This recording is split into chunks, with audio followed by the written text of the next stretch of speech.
Hey everyone, it's Ben Hardy here, and in today's video we're looking at the Toyota Tundra Capstone. Before we get in this video, I want to give a huge shout out and thank you to the Larch Miller Toyota here in Murray, Utah for giving some time with this Tundra. This particular one is still available for sale for the time being, so if you're interested, I'll include a link to their website in the description down below so you can check out this truck and the rest of the inventory that they have.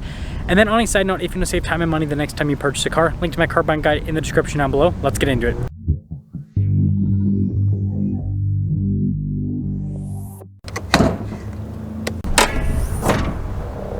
Powering this is a twin-turbo V6 paired to a 10-speed automatic transmission and a hybrid system.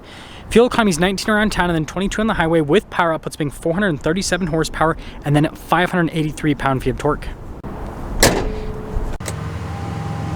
Now, before we go over the front end, I do want to mention, if you want to see more videos just like this, then I recommend you subscribe because I post content every single day. So starting with the hood, you guys can see how it's flat there in the center and then raised on either side, and you even have the iForce Max logos there, which is pretty cool. And then popping down below, really cool looking daytime lights, and then look at the headlights as well. And then you can see this little venting piece right there. And then notice how most of the front end here is body painted, but then you have lots of silver trim there in the center, and then we have some fog lights. And then notice that the Toyota logo has some blue to signify it's a hybrid.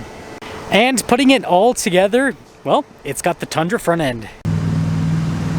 Coming around the side here, our tire wheel setup is 265, 50, 22 in the front and over in the rear. And look at the wheel design with the silver and the metallic gray. I think that looks really sharp. And then we've got these body painted fender flares here. We've got the Capstone badge on the side, and then look how the mirror caps are also finished in silver, and then same thing there with the door handles.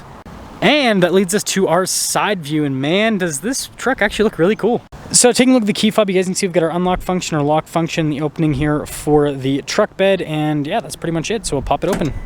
Now taking a look at the bed itself, you guys can see this one, it looks like it has the composite bed, which is really cool. You guys can see here with the lights, and notice got an outlet here in the bed as well. But yeah, spacious, and it says Tundra there at the end. Now lifting this up, it's super light, and you guys can see Tundra stamped onto the tailgate. And then look at the tail lights here, parking sensors at the bottom, and then being a loaded up Tundra, you've got the button here on the side so you can lower down the tailgate. I almost forgot, we also have the little kick step there, and then you guys can see the exhaust tip poking out. But let me know your thoughts here on the looks of the Capstone. Now taking a look at the front door panel, you guys can see first off, got a sunshade from the factory, nice padding here, and then look at the white there, and then you can see the wood trim that goes across.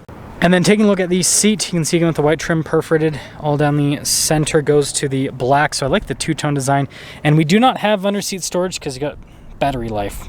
Now legroom back here is really good. Sorry, my feet are kind of awkward just because of all the stuff back here, but Capstone there on the floor mat, which is pretty cool. And there's even like leather here on the grab handle. Anyways, got some cup holder action here in the back, heated and ventilated seats. You've got a bunch of charging ports as well. And then you can see here, we've got, of course, cup holder armrest. And I do like these seats, like they're very comfortable. And then last but not least, headroom's good.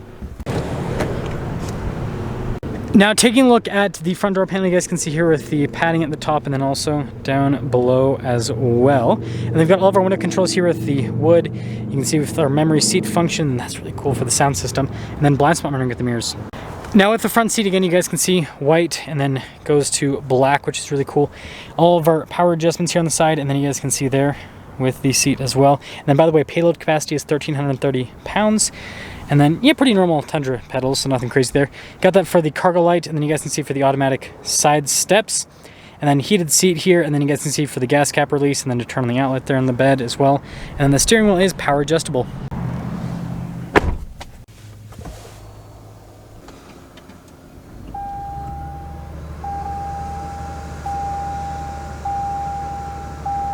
Now taking a look at the steering wheel, you guys can see perforated on either side, and then it's got that cool cowhide texture at the top and at the bottom.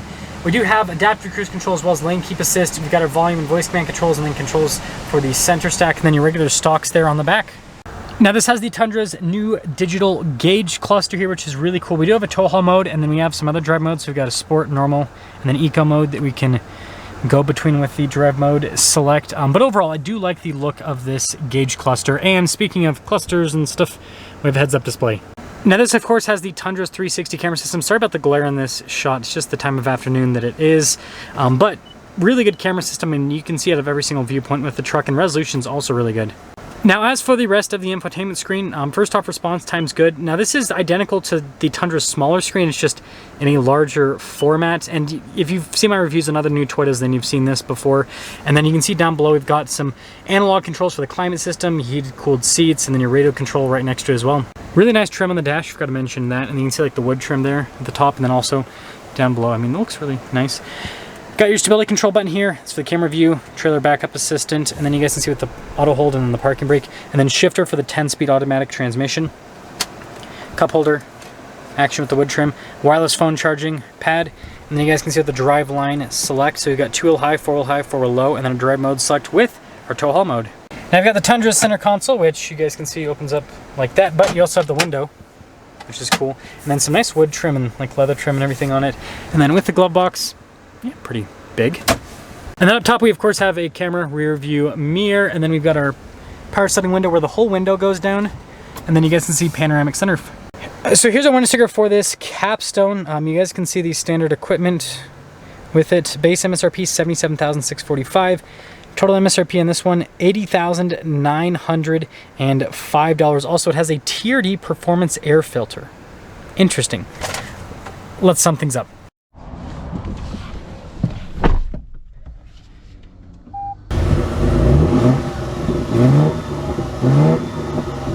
Well, let's talk about visibility before we set off. Here's visibility of the hood, and hope you can see the heads-up display.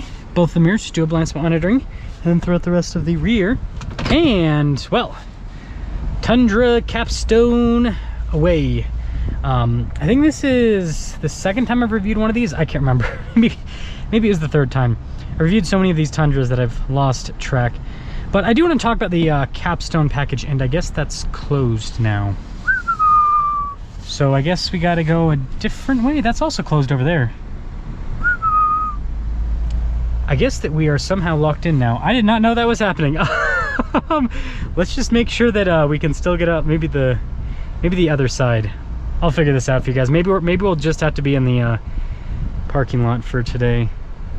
Looks like the driveway over there is, yeah, it looks like it's open over there. So we will go through here, and then I guess we'll loop-de-loop. We'll figure it out.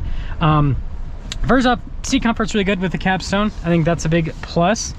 And then, you know, on top of that, I do like this interior. Now, obviously, I'm gonna, you know, say this because I'm sure most of you have a similar sentiment. I am worried about like what this will look like long term, right? How well will this hold up with the coloration? Oh, so quick. I love this engine. It's such a quick powertrain. I mean, just so quick. Okay, the gate's closed down there, so we got to go through here. What's happening? Okay, anyways, suspension's really good, just like other new Tundras. Like they've done a lot of really good stuff with this new Capstone. So I kind of want to talk about like where this stands, and you know, kind of my thoughts, I guess, on this segment of truck. So this kind of is supposed to compete against, you know, F-150 Platinum or Limited, Ram 1500 Limited, right? You know, Chevy, High Country, and then GMC, Denali, or maybe even Denali. I mean, the price point, this is almost Denali Ultimate, you know, at that point. And here's the deal. It has similar features. Doesn't have massaging seats. Some of those have massaging seats, but not all of them have massaging seats, but similar features. And, you know, material use is, it's interesting because, you know, the other manufacturers go for materials that might look a little bit nicer, but they aren't as durable. That's the benefit of this interior over all of the other trucks in the segment, is I think the nice look, but then you can tell this is stuff that's going to last longer, and that's what Toyota kind of always focuses on.